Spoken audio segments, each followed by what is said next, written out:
So we had, with the usual stuff, we had a board recently, earlier on this week. This is an important part of the year for us because we start planning for what we're going to do over the next 5 years. So we have a rolling 5-year plan.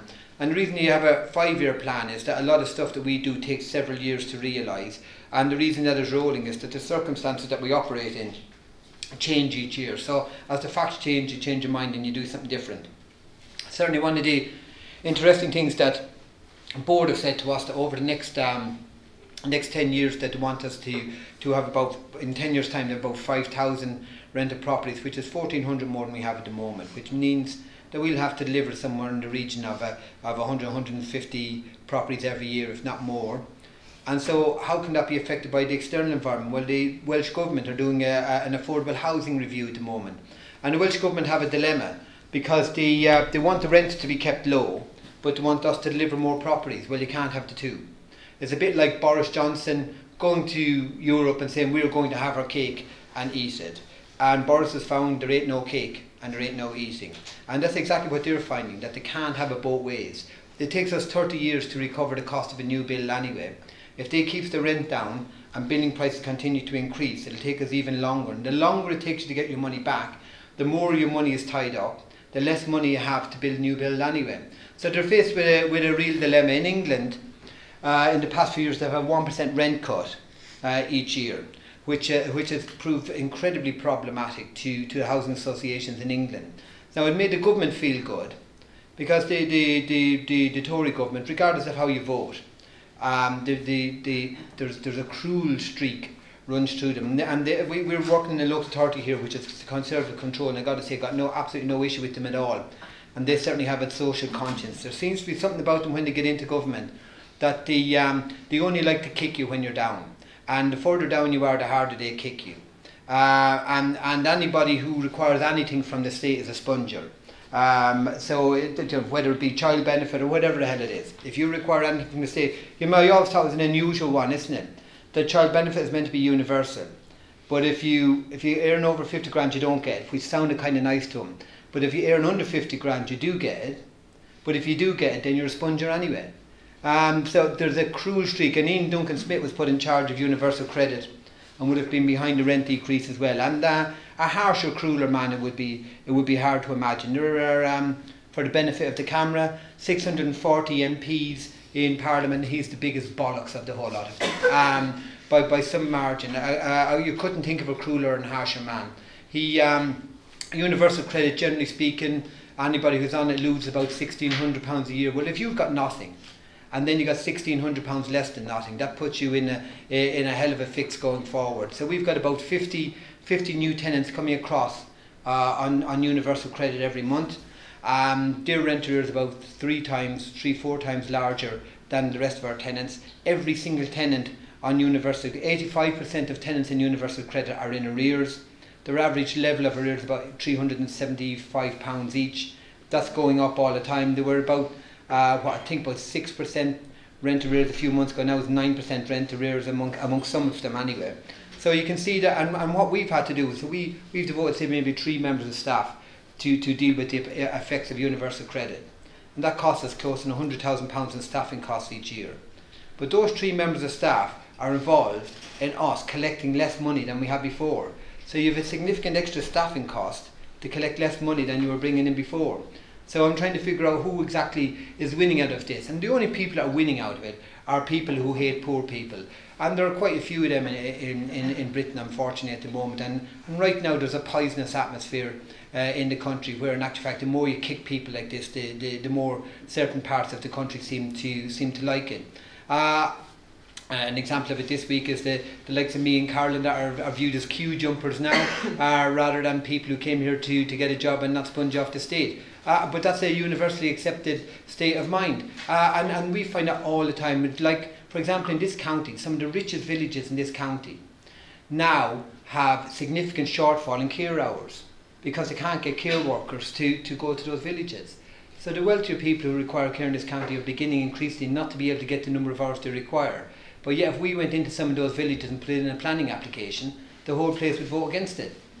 So, you know, it's like and whereas hasn't been much immigration into those kind of jobs in this county, it does have a knock-on effect across the whole country. You see the Allied Healthcare, which is an older person's provider, they're looking to hand back all of their contracts because they can't make any money out of it. One of the reasons they can't make any money out of it is when they could get people to do the jobs to pay them very little, and now they can't get people to do the jobs, but the contract value that they put on what they said to provide the services for can no longer cover what they would need to pay people to do the work anyway.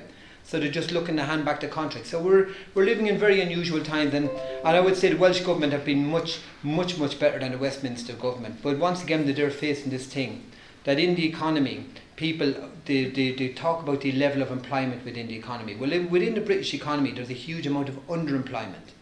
So where people have a job, they're not working 37 hours a week. So the average income for a household moving into one of our new properties, not one of our new properties, a new tenant, the average income is 14.5 grand. I mean, that's the household income, 14.5 grand. If you're on a minimum wage, you'll get 17 grand.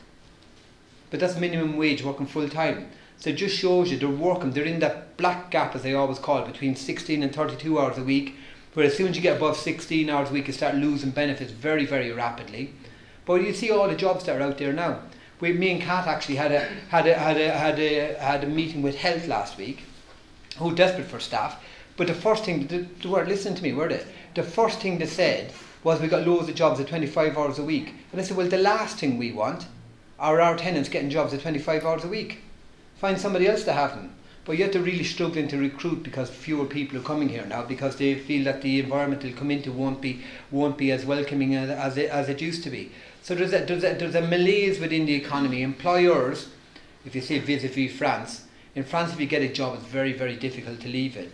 So what happens in France, if you have a job you do quite well, but because most people in France are in full-time jobs, that actually means then there's a lot of unemployment in France, because you don't have all those millions of part-time jobs, because everyone's in a full-time job. So there's no necessarily right answer to it, but the thing about the rent is really important to us, because going forward, unless some government comes along and ups the minimum wage by 10, 15, 20%, which I think they should, our rents are at the point of being unaffordable. So generally speaking, what we have is, if you're in a 3-bed house, working out what income we think you have, or what they tell us they have, about 25% of your income goes in paying the rent. But if you're in a 1-bed, about 40% of your income, of your disposable income, goes on your accommodation. Now, what the Joseph Rowntree have come up with a number about what 33% of your disposable income should go on rent. Well, if we were to do that, we'd have to significantly reduce the rent of the 1-beds and significantly increase the rents of the 3-beds. But in the 3-beds are the families. And all of you who know you have kids, there is only one way the money goes when you have kids, and there's more mouths to feed. So if we significantly increase the rents at the 3-beds, we would impoverish all of the families. And whereas we're impoverishing the people in the 1-beds at the moment, only one person is suffering. But if we start doing it to the 3-beds, 4 and 5 people can suffer all the time. So it puts us in a bit of a dilemma. So they talk about affordable rent, but they need to understand what the consequences of doing that would be. And I, for one, am absolutely against increasing the rent in the family accommodation. And this is where you've empty, because I got 3 kids at the moment, and they cost a bloody fortune. I don't know how people on very limited income are able to afford to keep kids. They talk about the obesity crisis in the UK. Well, obesity is linked partially to lifestyle, but significantly to poverty, because the cheapest foods tend to have the most carbohydrates, and the most carbohydrates. And remember, even joining local football, because me and Rob talked about this before, about joining local football rugby clubs, it costs you 90 quid a year before a ball has even been kicked. Well, they don't have the spare money, so they lead kind of sedentary lifestyles, only buying the cheapest food, which has the highest amount of carbohydrates, which gets converted into sugar, which then gets converted into fat, which means that there's an obesity crisis amongst the poorest people. This has been replicated throughout the world, absolutely throughout the world, because when you're richer, you've got more choices. And any of you, you go down to the supermarket now, you try and buy, if you wanted to buy a salad or whatever, it's more expensive than buying oven chips. And when you've got shortage of money, which are you going to buy? So the Welsh Government are trying to, in fairness, I got to say, God bless the Germans, Aldi and Lidl have made a significant impact on food price within the country. And interesting enough, I shop in Morrison's, which is more expensive, but not as expensive as it was, because these guys have made them pull up their socks. And one of the reasons I shop there is, I go into one shop, it's torture enough, but having to go to two, you know, lots of people don't have that choice, do they? They've got to do it. You see all the Lidl and Aldi shops are expanding now, because they've got a different client group coming in now who demand more products. Every Lidl and Aldi now is about 3 times the size they were a few years ago. But in fairness, they're still keeping the prices low. But that is kind of masked, for me, by keeping the prices lower than would have others, still masked the problem that people don't get paid enough. Particularly the lowest paid within our society. And the Welsh Government, I think, recognise this with the rent levels, but they're viewing rent as if everyone's in a full-time job, when they're not. They're in part-time job with partial benefits, on universal credit, getting the money paid direct, not direct to us, direct to them, and they're then spending the money on whoever's banging at the door the loudest. And this is where all of our support workers come in, and people help on benefits and stuff like that, is helping them to prioritise who you actually pay for. So, for example, we're talking this morning, some of the guys are saying, well, you go into some of the houses and got the massive television. Well, yes, they do have the massive television, but you or I, generally speaking, will go down to the shop and pay the full price and pay the £400 or whatever for the television. They go to Bright House, and by the time they paid for it, they paid £1,000 for that same television. They can't get ahead. So yes, they do have the mobile phones and they have the television, but they are paying way more for that stuff than you or I are, but yet they got less money. And one of the reasons why we have all of the we've put all of the tenants then across to the credit rating agencies is when we put them through the credit rating agencies, by paying the rent they'll improve the credit rating, and by improving the credit rating they get cheaper credit, because they got better credit rating to be able to get loans cheaper, and hopefully we will help in that little way of getting them out with that problem on top of the advice they give them anyway. And part of this is part of the risk that we report to board, and a lot of it is about the impact of welfare reform. The other is the impact on our ability to build new properties should they dumb down the rents. If you read the Guardian today, or Inside Housing this week, 80% fewer social housing built now than over the past 10 years. So there's been a collapse in the number of social housing being built over the past 10 years because the rents, you're getting no grant, and the rents have been dumbed down. Not here in Wales, but certainly in England. But remember, Wales is only 5% of the population of England. So if you extrapolate across the whole country, so this is a massive dilemma. If the government are going to encourage employers to employ people part-time and low wages, the only way those people can have a proper quality of life is to have much more affordable accommodation. But yet the government won't fund affordable accommodation. So certainly, you wonder why, at the time of what looks like on the face of it an economic boom, why don't people feel like we're booming? And of course the underlying thing is, in the back room we're not. Some people are. If you look at the way taxation is done in this country, the top 2 or 3% who you would have expected would have done quite badly out of the bust in 2008 have done incredibly well. They have done incredibly well. The wealth of the top 1% in this country, they own about 40% of the wealth of the whole country, and the bottom 50% own about 4% of the wealth of the country. So Britain is an incredibly unfair country. I mean, the example I always use is Philip Green. I know he's in trouble at the moment, but Philip Green pays no tax. All the companies are in his wife's name. His wife is living in Monaco, theoretically. All the companies are registered abroad. And how do we punish him? We make him a knight. You know what I mean? So, if the way to get ahead is to screw everyone, that makes for an unhealthy society. And I'm certainly concerned about the amount of affordable housing. The board have set the target for 5,000 properties within 10 years, and I think that's absolutely right. The challenge for us going forward then is, if the rents are dumbed down, is to give us less grant towards the building of those properties, and they will not give anywhere near enough grant to build that amount of properties. The only way we can build them is to build speculatively for sale and profit, and use those profits to subsidise the building of the affordable. But that then puts us in a completely different place than we are now, where we do a little bit of that. We're going to end up having to do a lot of that going forward, and that's great when things are going well. But if you've invested a huge amount of that and then the economy turns very sharply or very, very badly, all of a sudden you could end up making a massive loss. So these are the challenges to us going forward, and Kate and the guys in corporate service put a lot of thought now and effort to who do we recruit onto the board?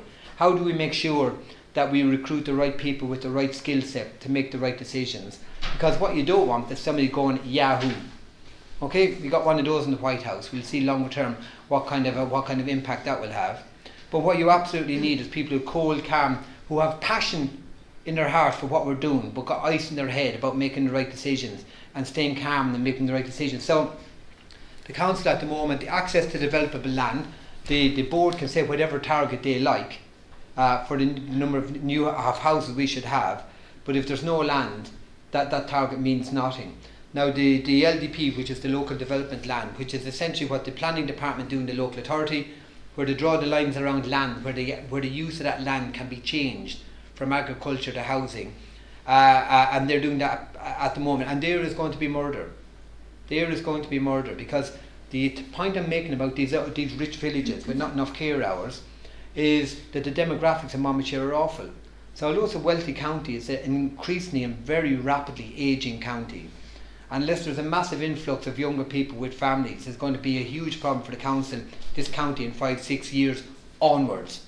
Not 5 or 6 years full stop, 5 or 6 years onwards. So the council really have no choice now but to free up very large chunks of land for development within the county. With the tolls going off the bridge, things are in their favour, particularly if they own the county farms. They can sell them for far more money than they would before. And you would say, well, why wouldn't a farmer keep farming? Well, it's money. There's not much money in farming. If we leave the EU, there's going to be a hell of a lot less money in farming, but particularly in Monmouthshire, where a lot of the farms are quite small. Small farmers are going to get absolutely wiped out, primarily because what they produce costs too much. If we leave the EU and there's a hit in the economy, the government, a bit like every regime everywhere in the world, keep the cities happy. Don't worry about the rural areas. Not enough people live there. Keep the cities happy. The only way to keep the cities happy is to have cheap food.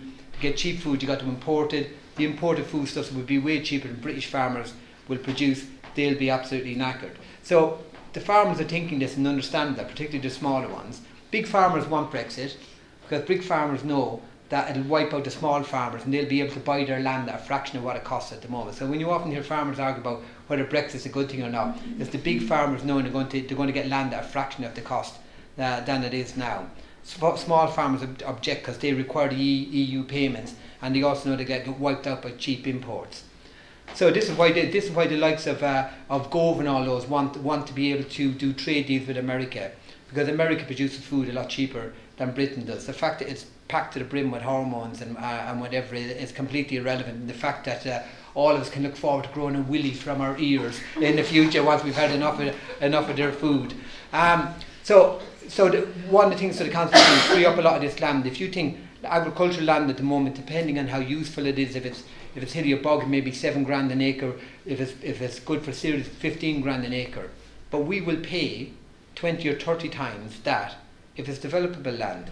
So you can see where a lot of farmers are absolutely desperate to transfer over the usage of the land. So they're all in favour of the development. The trouble is the people in the towns won't be. And the land is right up against the towns, and they will dread all of these tens of thousands of people coming in. But that is what is required. If you see that the average age of people, about 30% of the county will be over 80 within a very short number of years, well, who's going to look after them? And the fact that care workers are paid so little, they can't travel very far to make it financially viable for them to look after them. Lots of the private companies don't even pay such a pittance on petrol, frequently don't even pay petrol. So the only ones then who can do it are the council, for example, who will pay mileage and whatever, but the council has only got a certain amount of money, so therefore they can only hire a certain amount of staff, otherwise it's got to go out. So there's significant issues in the economy at the moment that need to be tackled by the council, but by us. We've got to supply the additional properties, but take a lot more risk in doing it. They've got to free up the land and take the political risk in doing it, and then hopefully over time somebody will come to the conclusion that people, particularly people in the lowest paid jobs, are going to have to get paid a lot better. And also, interestingly enough, I think if they're serious about sorting out the problem with the lowest paid, actually the whole country needs to get unionised and stop going on strike. Because interestingly enough, we're in the unionised environment here, and staff here, regardless of what you might think, have done very well out of that, because we do collective bargaining with them every year. But in a huge number of companies now, there are no unions, and all the time their rights are getting chipped away and chipped away. I mean, I've seen the highest ranks of government now. Angela Leadsom, who is wants to be leader of the Tory party. My favourite one for her is Angela thinks maternity pay shouldn't be paid. Angela thinks it would be a very good idea to get rid of maternity pay. Now, of course, she's of an age herself where she won't be having any more children, and I'm sure she very much, thank you very much, availed of maternity pay when she had it. But she doesn't think anybody else should have it because that's a regulation. And you want to get rid of regulation. She's not alone. Dominic Raab and all of these people think all of these things should be paid at a fraction of what they are at the moment. And you leave who needs it, you know, stuff like that. So they want to get rid of stuff like that, which will have a deleterious effect on the economy and on people's well-being. So these are significant challenges facing us go forward. When we're trying to plan for the future, we need to bear in mind the mindset of the people who are running the country, who set the economic template for how we're going to go forward and what that will mean for the people who live in our properties. And the key thing to us is how can we keep the rents as low as possible but yet continue to build. Some of the other stuff we're doing recently is about some of the one threats that we're looking at is about the cyber security. We rely on our team to make sure that we've got the proper firewalls or whatever, what would you call them, firewalls? Yeah, firewalls, whatever in place. Interesting enough, Amazon had a breach last week, you know, so even the biggest, wealthiest companies can have breaches. And what would the impact on us be? Well, cyber security is not like a few years ago where it would be people just for a bit of fun will go in and wreck all your records. You know what I mean? That's what some people consider that fun. Now it's a bit like more mafioso kind of stuff. Now it's like a protection racket. So what they'll do is they'll go in and they'll lock your computer, and then they'll send you an email saying if you want us to unlock your computer, it'll cost you whatever amount of money. But of course, you know, if you pay them that money, unless you can find out how they got into your system to lock it in the first place, in 2 weeks' time they'll do the exact same and they'll ask you for twice the amount of money. So it's a bit like, you know, taking hostages and stuff like that and protection rackets. And so cyber security now is a much bigger issue. Certainly on the last elections in America, the Brexit referendum here, the sale of your private and personal information. Did you know in the Facebook and all that, so advanced now, that in the last election, Jeremy Corbyn and his closest mates wanted Labour to send out a certain message, but the people in charge of communication within the Labour Party didn't think that message would be successful.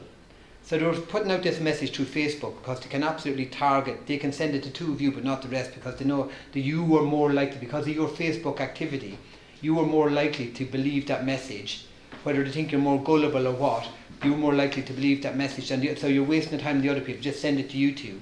So what they did was to set up the Facebook so that Jeremy Corbyn and all of the people who like him on Facebook got that message, or his friends on Facebook got that message, which made Corbyn and his friends think that that message had gone out to the whole country, but it hadn't. They had only sent it out to his and his mates. So he thought it had gone out to the whole country and it hadn't. So they were, even within their own party, by use of Facebook, they were fooling their own managers by absolutely only targeting. He wanted to go out to everyone, they said yes, but actually in the background he only made sure that only a few people thought, and then they manipulated so it looked like there was loads of activity going on against that message where there wasn't. So to just show that Facebook in particular, you know, they're linking it to mental health and all that, you know, because nobody puts on Facebook, I'm having a shit day, do they? You know what I mean? If there's anything shit, it's like, look at the size of my shit, it's the biggest shit in history. You know what I mean?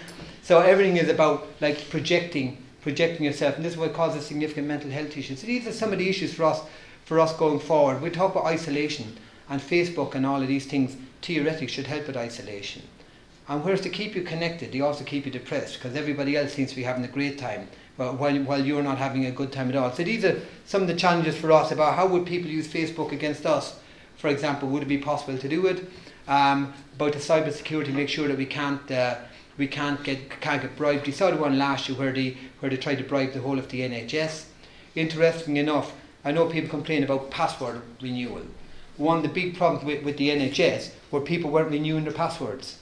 And because they didn't update their passwords, it was easier for them to crack which passwords were still valid and hadn't been updated. So they were able to get into the system using very old passwords, where the person using it was too lazy to update their password. So this is why you're obliged now, isn't it?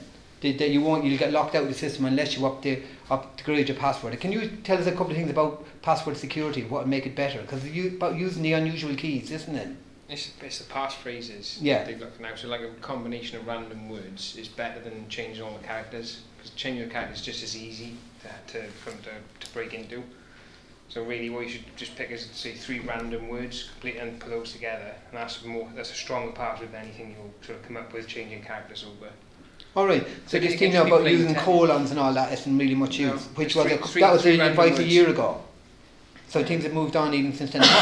So the 3 random words, you separate them by a space, or no, you just put them all together? 3 random words together is pretty solid. I mean, it's not saying invincible, but it's pretty good.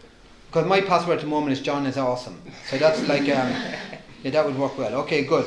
So they're the kind of things. So we do a risk dashboard every board, and they're the kind of things to do. But as you can see, they not only do inform what are the risks to us at the moment, but they also inform what our activities are going to be going forward. So one of the big other risks for us at the moment are our IT systems, about how robust they are. You know that we've been trying for years to get Civica working. It's actually beginning to look very positive now. We do believe that we'll go live, and the guys are much more positive upstairs, aren't they, compared to what they were a few years ago, or sorry, a few months ago even. So we do expect to go live with that. Interesting enough, when we procured the system 3 years ago, the urgency was to replace the housing management system. In the interim, the urgency is to replace the repair and maintenance system. And if anything, our repair and maintenance system, which is the module for tenant satisfaction, which is the most important one. You give a good repair and maintenance service, a good repair work to your property, that's more likely to have your tenants happier than anything else. And unfortunately, we're really struggling with ours at the moment. It's only barely going. And this is one of the ways that the IT industry make money. The IT industry make money by giving you a product and then allowing the product to deteriorate, then charging you a lot to keep the product going, but eventually do less and less work despite the fact that they charge you more and more to force you to buy their upgraded module. And the upgraded module is essentially the old module, but to change the front screen to make it look like it's a web-enabled module, a web-enabled product, which it isn't. But they charge you an arm and a leg for it. So they are complete liars. And I went from being a skeptic to being a complete cynic about them. On the other hand, we absolutely need a product. So we're working with Civica now, who are supplying the housing management system that we've really struggled to install. But we need a web-enabled product because that's the future, not the past. And we're getting a demo next week or the week after, I think, on the new repair and maintenance system, which hopefully will work far more effectively than the housing management one. And the purpose of that is we did a gas audit recently. We're putting gas information on 2 different systems. On the 2 different systems, it said that every property had an up-to-date gas certificate. When our auditors came in with new software which allowed to interrogate both systems at the same time, we found 4 properties that we didn't know didn't have a valid gas certificate, and one of them hadn't had a valid gas certificate since 2011. So on the back of Grenville and all that, and all of the how people are incredibly focused on health and safety at the moment, that was pretty disastrous for us. But it's surely because we're having to update so many systems that we're more likely to make a mistake, where we need an integrated system from the same supplier, which means that we only put the information once, and that information is distributed across all of the systems. We're at the moment now, we're doing 1 piece of work, but in the background we're doing 3. Because the same person has to update so many systems just to make sure that everything agrees with one another. So hopefully over the course of next year, their product will work. And that this time, if we can get their repair and maintenance system and their housing management system to work, because we already use their asset management system, we'll be the only housing organisation in the UK that will have a fully integrated asset management, repair and maintenance and housing management system. And that will be advantageous to us going forward. Now, you say, well, okay, if it takes less people to input then as a result, because the savings we anticipate will be less inputting, they'll free up a resource. But we'll need that resource, because you see what I'm saying about universal credit. With 3 people allocated to whatever it is now, having to be paid, but we'll need more people to do that kind of work. So there's going to be plenty of blinking work. It's just not necessarily the same work that we're doing now, because we need more people to collect less money, but the money that we do collect keeps the whole place going, which is why for example, the Director of Housing and Community is such an important appointment for us. I mean, an awful lot of attention is paid to property because they're spending all the money, but they only get to spend so much because housing and communities collect all the money. So you can see how kind of interconnected the whole business is. Okay, so some of the other stuff that we've been talking about, the Affordable Housing Review. Health and safety, oh yeah, we've had a staff survey back. I'll do a kind of a high level overview of that at the next staff briefing in December. There's some interesting stuff in there, as you can, I'm sure you can imagine. One of the other reports I did to the board this month is about opportunity, and that is about what can we get up to in future. And it is about what kind of jobs do we have. Partially it's about what kind of jobs we have now, what kind of jobs do we need in the future. So one of the things we're looking at the moment with a couple of other partners is about building houses in a factory off-site and then just delivering those to site and screwing them together. And my youngest son was saying to me that before, you know, he fancies doing something like in construction, and I said, great, yeah, I'd absolutely encourage that. And he's saying about, we're talking about doing plumbing or something like that. I said that's a good trade. And then I went up to this factory up in Walsall where they're doing these, and I came back that day and I said to him, you ain't going to be a plumber, boy, you're going to be a carpenter, because that will be the most important trade going forward, because these are screwed together houses. Even things like down to the brickwork. So if you see the size of the table in front of you, a little bit longer than that, but they have panels with brick slips, which are bricks about that size, stuck to it, which provide a weatherproofing to the house. But the whole panel comes in one thing. You stick it up to the house, you screw it in 4 times. How long does it take to lay that number of bricks? So you can see the equivalent of all that bricklaying is done in a fraction of the time. So the new kind of houses don't cost any less, it seems to me. It doesn't cost any less than a traditional form of building, because you still need a whole load of materials to go into them. But the factor is that if you can build them on site in half the time, so just say for example right now it takes 9 months to build a house. Well, if you can build in 4.5 months, for example, it'll probably a little bit more than that, but if you just, for example, build in half the time, you're collecting rent 4.5 months earlier than you were before. Well, if we're collecting rent 4.5 months earlier, that means then that we can actually charge, if the Welsh Government want us to charge less rent, we can, because we're collecting a few grand earlier, which means the price of building a house can, or the rent theoretically can come down by that much, and we'll still be in the same place. So these are, and certainly the Welsh Government at the moment, the only show in town is off-site manufacturing. They're only interested in working with you or helping you if you set up a factory to build these things. At the moment it looks like they'll break even, no matter what the slab has to be done anyway. So there's an awful lot of stuff will go on site which will have to be done the traditional way. But the interesting thing is, because the house is much more lightweight, the foundations have to be a lot shallower, because they're not, the load bearing, the weight of the house that it's sitting on is a lot less than they are up to now. So that'll save a bit of time as well. It'll save concrete. But the guys on site, the ground workers now, can make mistakes. And when they make a mistake, all it is requires an extra bit of mortar in the corner to elevate the bricks, the first course of bricks, to sort out their mistakes. Well, with these kind of properties, they can't make any mistakes.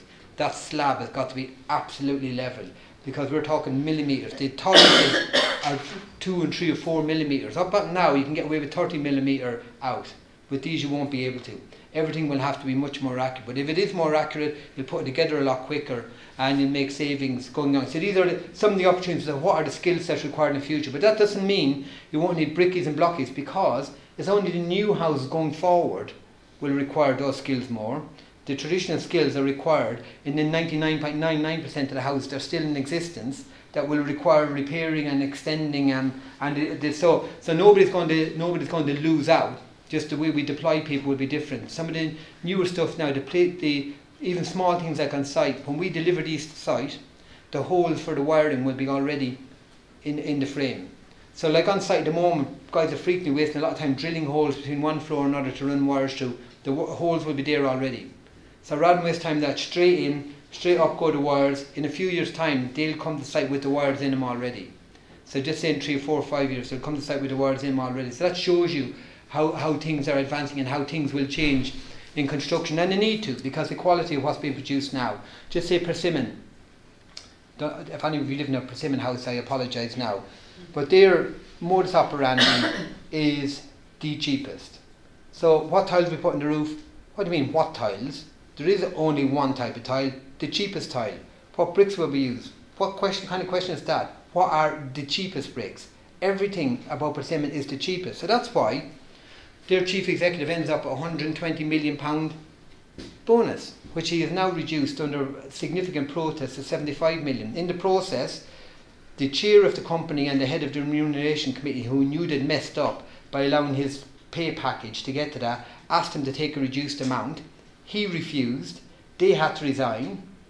which then meant that that guy, he was done for. He was so stupid and arrogant, he didn't know it himself, that the next chair coming in says this guy is going to shaft me. So he's had to walk. But with the rottenness in it and the inequality in Britain for me is that the shares in Persimmon are owned by pension funds, and the income from those shares pay for your pensions.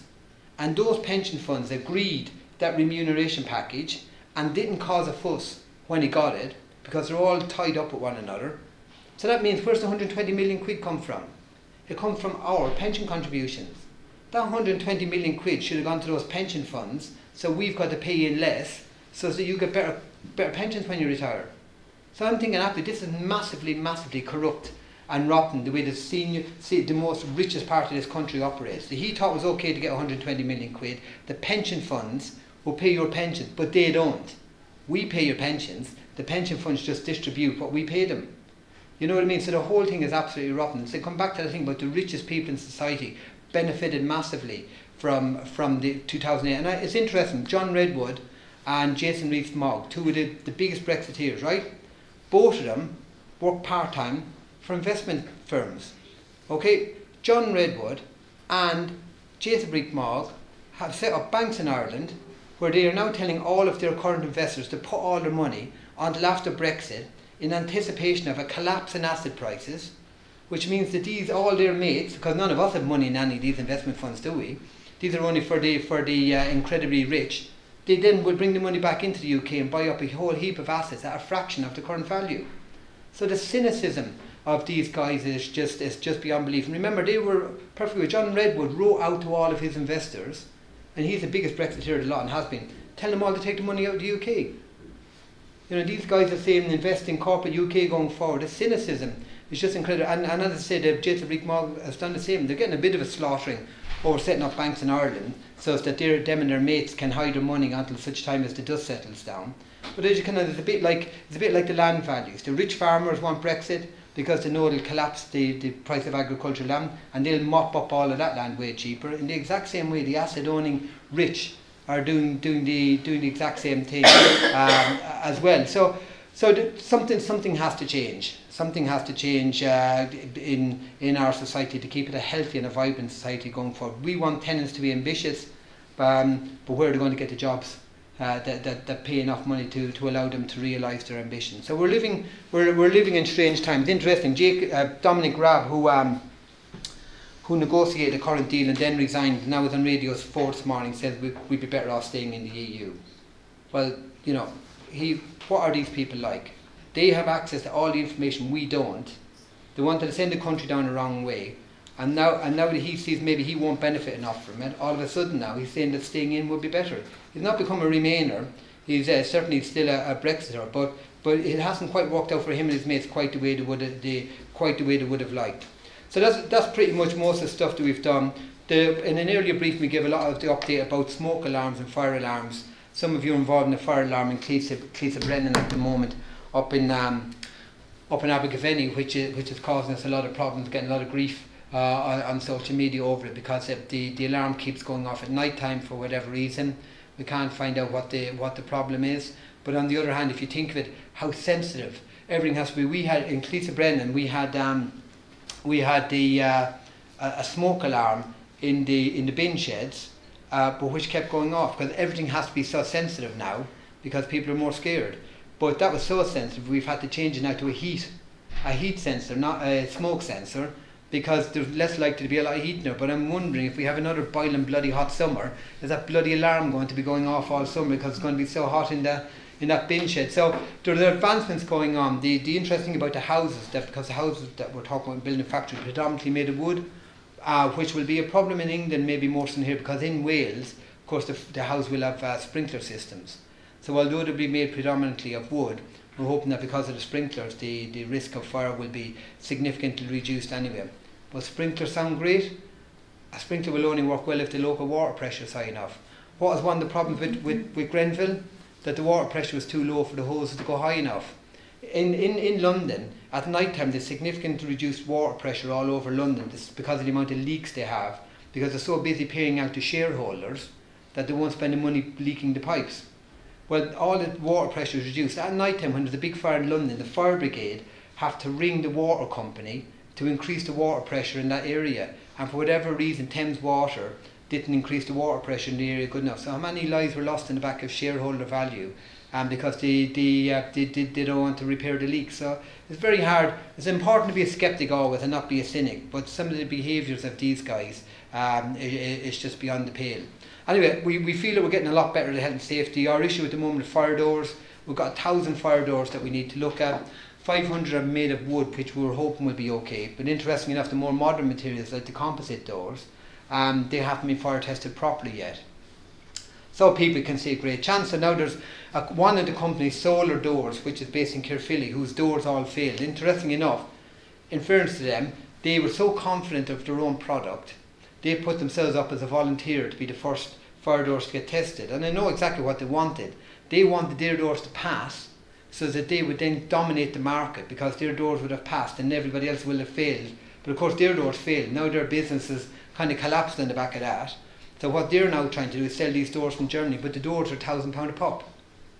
But we're not going to spend £1,000 on a fire door when we don't know whether our own ones need to be changed or not yet. But it is a significant issue for us over the next year, and actually nobody will come to a conclusion. Nobody will tell you what's the right door to use, because everyone's terrified they'll make a mistake. And everybody's telling you to get advice off somebody else, and it's a never-ending circle that nobody will say these doors will match what you want, because they're all terrified of making a mistake. So we're in a position where people probably want to change doors, but we can't, because we don't know what we can put in their place. And I was speaking to a guy at a conference last week, said we've come up with these doors, they're absolutely brilliant, they've all been tested. And I said, where have they been tested? He said, been tested in Dubai. I said, I am not going to put in fire doors to be tested in Dubai. I don't know if any of you have ever been in Dubai. I mean, I was there last year, and whereas I was amazed, I was horrified in equal measure about what I saw. It was the biggest slave camp by far that I've ever seen in my life. It is amazing. The guys who work in all the buildings have to live out in the desert. They're not allowed to live in the cities.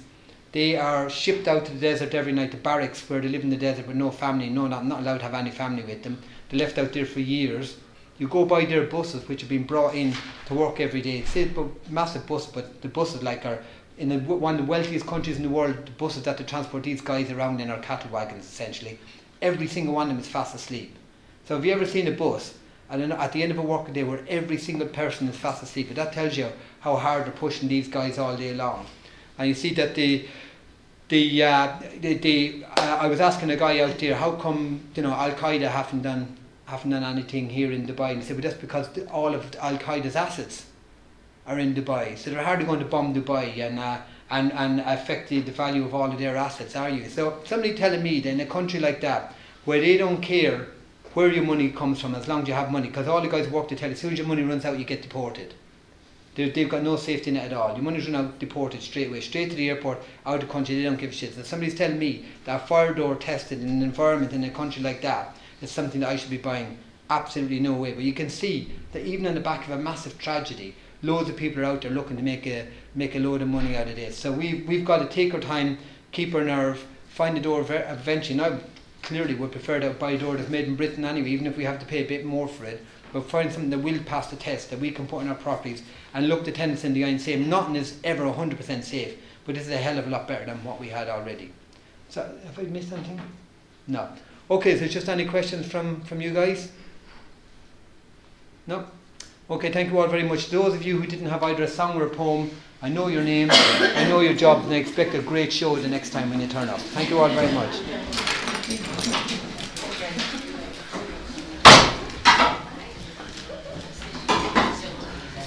Carl, I'm swearing there, that way you know what to do.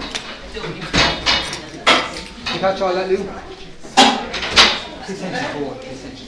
Yeah, I know. I was following you.